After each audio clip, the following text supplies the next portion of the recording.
Hey everybody, Scott here. Just spent the day day trading, and I made about I think it was 3 cents today. I bought this stock, uh, and it was on its way up, and as soon as I bought it, it went boink, went down about $2, and it did that all day. It just kept playing around. It'd go up, go down. It would never get back. And it's right around 3 p.m. Central, it it decided to kind of go up and back to just exactly where I bought it from earlier this morning, and I was just like, how could that be? I mean, I just couldn't believe. It was almost like it was just toying with me, but I couldn't believe it. I thought, but you know what? It was an ETF stock. It was a fairly safe stock. I mean, it'll bounce back, but with everything going on in Iran, I don't know. I mean, it could go back down. The stocks are on their way up, but they could go back down again. All it's going to take is just some crazy news. So I've been very reluctant. I did very well on that stock this year. I mean, very well. You know, I made not a lot, but I think I made 4,000 or something like that on that this year. Which I'm very lucky. But then the S&P 500 went down the other day, I lost $700 just like that, and I stopped it. If I hadn't have done that, I would have went down. I probably would have lost $3,000.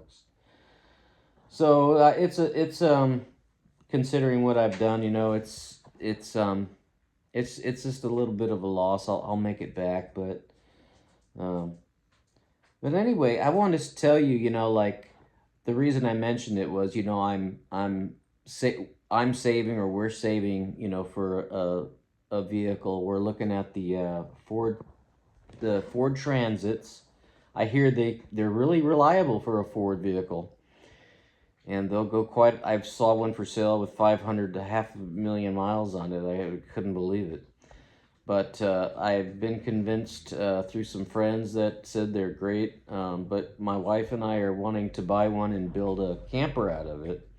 But then again, I came across on Marketplace today an RV, a 20-foot Ford RV with a brand new engine and transmission in it, and they want 15 grand. So, I mean, the gas mileage is going to be worse, but at the same time, I'm going to be paying at least $15,000 less for it. So, you have to weigh it out and figure out, I mean, you can just get a calculator and say, well, what's it going to cost for me to drive, like the difference in gas mileage and the cost of gas for a year? Like, what's it going to cost me?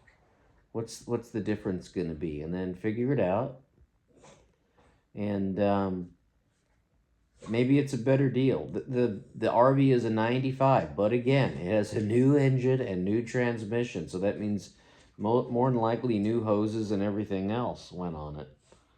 Um, I'm not a mechanic, but I know that that's a positive thing. And 15 grand, I mean, if it had trouble, I would get it fixed, and hopefully it wouldn't cost me a lot of money, maybe $1,000, not a big deal. But life is full of choices, and um, this is a choice that I have that I'm wanting to make, and there's so many options. I'm kind of in a situation where I'm like, well, what should I do? Now, if I buy an RV, I have nowhere to park it around here where I'm at. I'm kind of a little bit on a hill going up, and then my driveway has a slight incline. I could certainly park it in the driveway. I don't think my neighbors would appreciate looking at that. Um, I could take it to my parents. They've got all the room in the world where their home is. I could park it there. But I would like to have it here, where I live in Columbia, Missouri. and I would like to be able to work on it and stuff. So if it's at an hour and a half away at my parents' house, you know, I won't be able to do that. So this is what I'm dealing with today, and I hope I'm not making a rash decision by jumping into this. I'm supposed to go look at this thing tomorrow, and it's hard to. That's enough. It's hard to find small Class C RVs, but this one it's 20 foot. So pretty neat deal. I've always wanted a smaller one, not too small though, because I do have a handful of dogs. I have 5 dogs. They are small, but I think you would definitely need an RV. I think even if it was a big Ford Transit, I still think it would be much too small. So that's where we're at. It's all about making the best decision, considering money, considering gas mileage, considering my dogs, considering everything. And so I think that I will be going over to look at it tomorrow and potentially buying it. I went and, you know, I got a cashier's check just in case. I can always throw it away if I don't use it, but because today is Friday and tomorrow is Saturday, so we have the weekend. I don't want anyone else to buy it. The people seem nice. The people that are selling it seem nice. They seem educated to some degree. They, you know, that lessens the chance of maybe getting ripped off. I don't know. I think it does. I think people that are maybe that don't have much money, they may out of desperation sell a vehicle because they're desperate and they need the money, and they may sell you something that's in bad shape.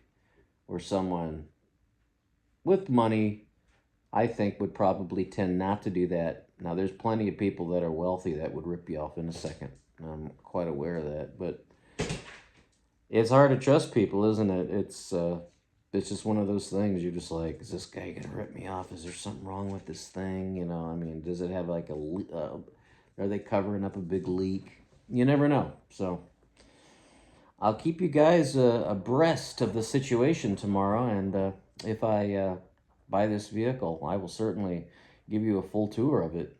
And I think it'll be, if we do get it, it'll be a lot of fun to upgrade whatever's in there, you know, and to make it, personalize it and customize it the way that we want. So thanks for watching the video, and I appreciate my subscribers, and I've talked to a lot of you in person, not in person, but chatted with you, text chat back and forth, and I'm always happy to do that with people.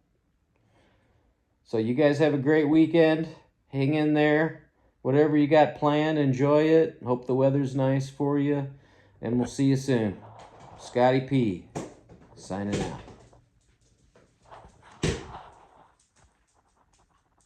Look at these guys. All right. Bye-bye, guys.